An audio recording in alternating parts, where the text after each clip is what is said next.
Cuba, orgullo o vergüenza. ¿Se ha perdido el orgullo por ser cubano?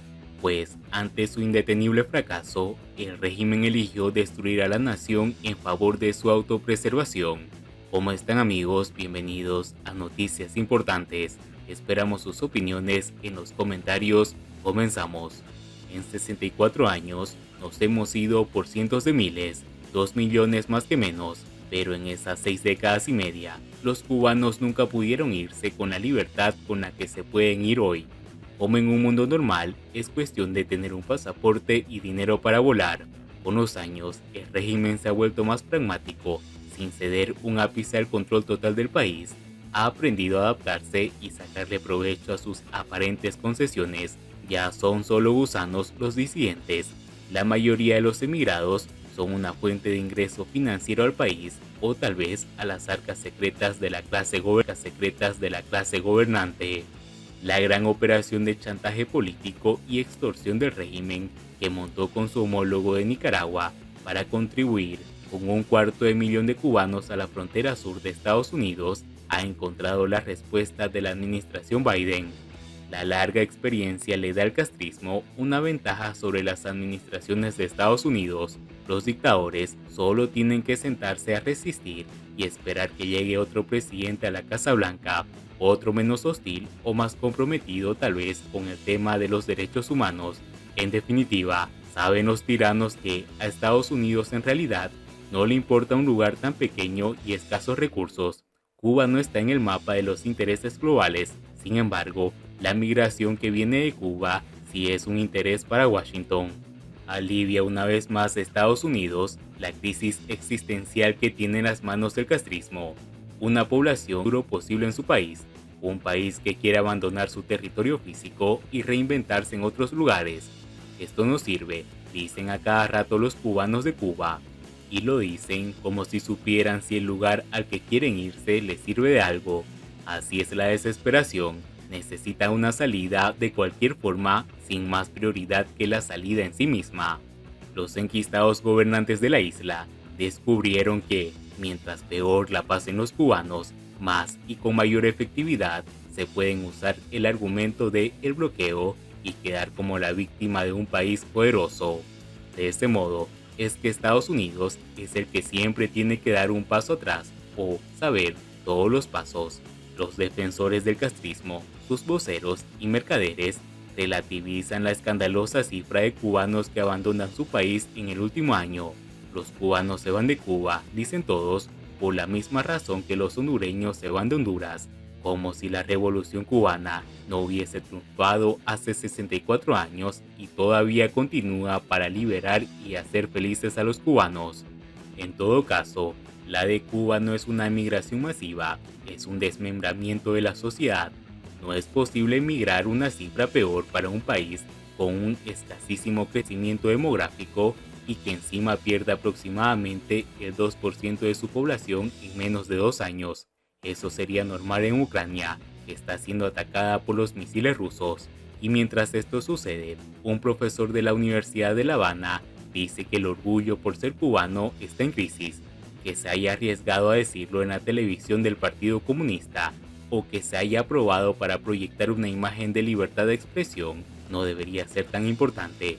Llega tarde de todos modos el profesor y todos aquellos oficialistas que quieren a estas alturas hacerse los sinceros y los francos frente a las cámaras de la dictadura, para anunciar que ya no hay un orgullo nacional, como no hay pan ni vergüenza tampoco.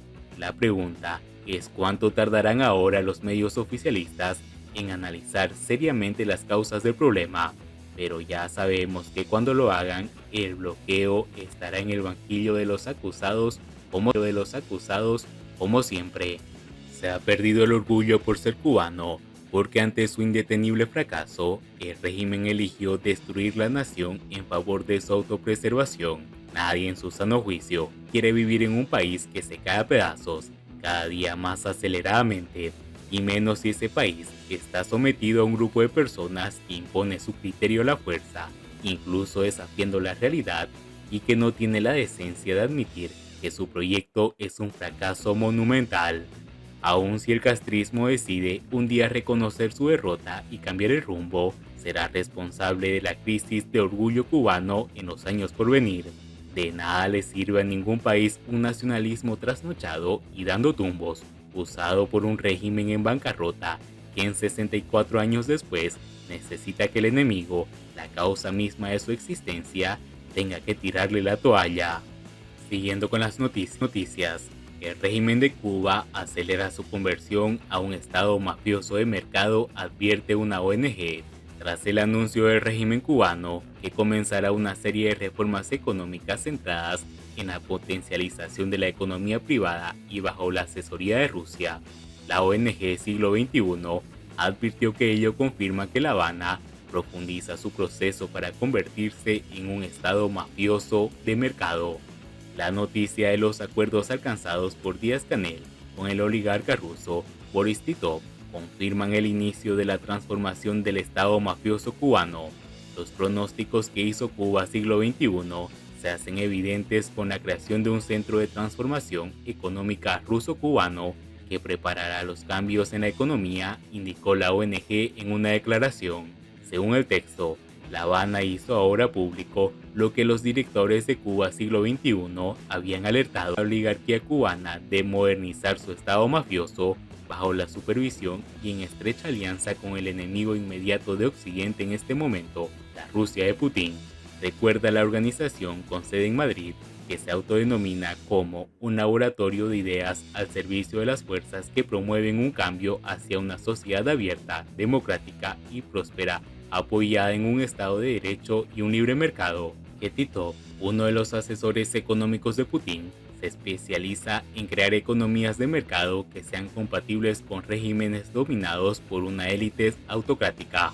Dicho de otro modo, ese modelo económico libera las relaciones del mercado bajo la hegemonía de una oligarquía. El modelo es organizado de tal manera que no sea realmente libre y competitivo, a fin de que no permita a muchos participar y que siempre augure que a la cima lleguen solo los políticamente elegidos por esta oligarquía. El acuerdo ruso-cubano expresa la clara decisión de la élite cubana de transitar bajo supervisión del Kremlin del modelo cubano de Estado mafioso con una economía estatizada al modelo mafioso ruso de mercado. Sin una transformación que asegure que Cuba sea solvente, ni Rusia ni ningún otro país otorgará nuevos créditos, inversiones o facilidades de pago a La Habana, advierten. Asimismo, enfatiza Cuba siglo XXI que la iniciativa, anunciada sin apenas énfasis por los medios oficiales, facilitará la futura hegemonía de Moscú sobre la economía cubana. Es provocador que en el momento elegido para anunciar este acuerdo fuera apenas finalizadas las conversaciones en La Habana entre los gobiernos de Cuba y Estados Unidos. Debe tenerse también presente que el propósito de fomentar una mayor concentración económica entre ambos países se produzca en el apogeo de la guerra de agresión del Kremlin contra Ucrania y el creciente impacto de las sanciones occidentales contra Rusia, detalla y enfatiza aquellos gobiernos que abogan por una política de compromiso constructivo con la élite de poder cubana deben tomar debida nota de lo ocurrido. Sacar a Cuba de la lista de países que no colaboran en la lucha contra el terrorismo significará, después de esta renovada alianza pública con Moscú, facilitar a los bancos cubanos lavar dinero y que puedan brindar apoyo eficaz a las maniobras financieras de Putin para evadir las sanciones occidentales.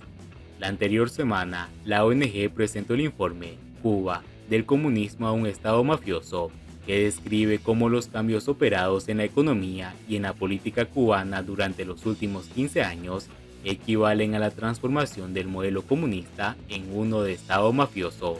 En Cuba hay un grupo oligárquico opaco cercano al clan Castro y sus compañías no están radicadas en Cuba, señaló el historiador y diplomático Juan Antonio Blanco al describir los cambios que han ocurrido en la economía política cubana en los últimos años. Sobre esas compañías explicó que no pueden ser auditadas por la Contraloría de la República, están fuera del control del Estado cubano. Esto es en otro país, acotó, al comparar la Cuba actual con la nación que la propaganda oficialista presentaba como socialista, donde la salud y la educación estaban garantizadas y supuestamente eran gratuitas. Y bien amigos, así vamos terminando las noticias importantes del día de hoy. Por favor, nos ayudarían mucho compartiendo las noticias y así poder informar a muchas más personas de la verdadera realidad en Cuba. Patria y vida mis hermanos, nos vemos en el siguiente